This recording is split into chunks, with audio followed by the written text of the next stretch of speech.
আসসালামু আলাইকুম। আমি professor doctor Mohammad Abdul Alamgir, neurosurgery professor.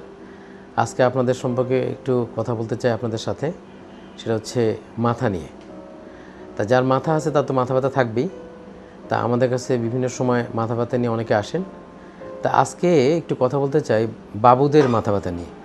ছোটো বাচ্চা 5 থেকে 15 বছর বা 20 বছর পর্যন্ত বাচ্চারা যারা আসে আমার কাছে, এই বাচ্চাগুলোর মাথা ব্যথা নিয়ে। তা এই সমস্ত বাচ্চারা মাথা ব্যথা নিয়ে আসে এবং মারা খুবই অস্থির থাকে, বাবারা খুব অস্থির থাকে যে আমার মাথা ব্যথা কমতেছে না, পড়াশোনা করতে পারছে না। তা আমি সবসময় চেষ্টা করি বোঝার জন্যে যে আসলে বাবুদের আসলে মূল সমস্যাটা কী। তো এই সমস্যাটা ম্যাক্সিমাম ক্ষেত্রে দেখা গেছে আসলে যে বাবুরা একটু মোবাইলে গেমস খেলতে চায়, একটু টিভি দিতে চায়, মারা কিছুই দিবে না। মাদের বক্তব্য হচ্ছে যে আগে পড়াশোনা করে পরে আমরা এটা দেবো। মারা অবশ্যই রাইট, ওনারা যে কথা বলেন বাচ্চাদের জন্য ভালোর জন্যই চান, কিন্তু মনে রাখতে হবে যে আসলে বাবুদের কিন্তু একটু খেলাধুলার স্পেস দিতে হবে। 20 বছর বয়স পর্যন্ত যে সমস্ত বাবুরা আসে, ছেলে বা মেয়ে, সবার ক্ষেত্রে চেষ্টা করতে হবে একটু খেলাধুলার স্পেস দেওয়ার জন্য। ওরা একটা আউটডোর গেমস অথবা ইনডোর গেম যদি খেলতে পারে তাহলে দেখবেন যে মাথা ব্যথার পরিমাণটা অনেকটা কমে গেছে। ম্যাক্সিমাম ক্ষেত্রে মাথা ব্যথার কারণ হচ্ছে ফাংশনাল, মানে বাবুরা যা চাচ্ছে পারিবারিকভাবে তা পাচ্ছে না, এইটা একটা গ্রুপ। আরেকটা গ্রুপ হচ্ছে যে এই বাবুদের সাথে স্কুলের যে সমস্ত ইভেন্টস যেগুলো হয়, সেই ইভেন্টসও কিন্তু মাথা ব্যথার অন্যতম কারণ হতে পারে। তাহলে আমাদের পারিবারিকভাবে বাবা মাকে খেয়াল করতে হবে যে বাবুদের যখন মাথা ব্যথা হয় তখন সেই মাথা ব্যথার কারণকে আসলে আমরা নিজেরা তৈরি করছি কিনা, অথবা স্কুলে কোনো ইভেন্টস বা কোনো ইস্যু তৈরি হচ্ছে কিনা যার জন্য এটা হচ্ছে। এই যে কথাগুলো বললাম সবগুলো হচ্ছে ফিজিওলজিক্যাল কজ অফ হেডেক। কোনো কোনো ক্ষেত্রে ছোটো বাবুদের মাইগ্রেন হতে পারে, সেগুলো ফ্যামিলিয়াল।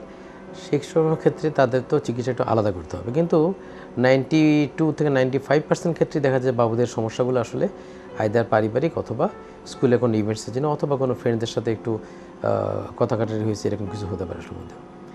এই যে কথাগুলো বললাম এগুলো সবগুলো ফিজিওলজিক্যাল কজ বললাম। এর সাথে কিন্তু একটা জিনিস অবশ্যই মনে রাখতে হবে, সেটা হচ্ছে যে মাথার ভিতরে বাবুদের ক্ষেত্রে কখনো কখনো পানি জমতে পারে, কখনো কখনো টিউমারের প্রবণতা দেখা দিতে পারে। সুতরাং আমাদের খেয়াল রাখতে হবে যে ওইটাও যাতে আমরা মাথার মধ্যে রাখি যে টিউমার অথবা পানি জমে গেল কিনা বা অন্য কোনো সমস্যা হলো কিনা। এই প্রসঙ্গগুলো জানার জন্য অবশ্যই আমি মনে করি একজন রেজিস্টার্ড ডক্টরের সাথে কথা বললে ভালো হয় এটার মধ্যে, সেটা নিউরো বিষয়গুলো সবচেয়ে ভালো এর মধ্যে।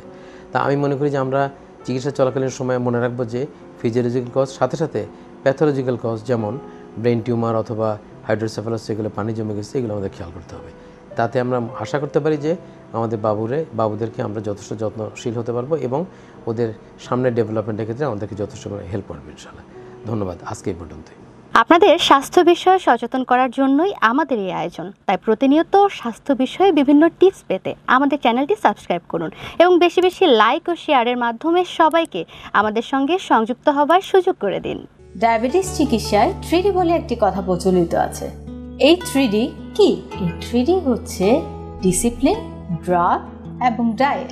আপনি ডিসিপ্লিন লাইফ লিড করছেন, ড্রাগসও খাচ্ছেন, কিন্তু ডায়েট সেটি কেমন হবে? এই বিষয়ে সঠিক পরামর্শ দিতে পারবেন একজন পুষ্টিবিদ। তাই এই বিষয়ে সমন্বিত সেবা দিতে রয়েছে আমরা।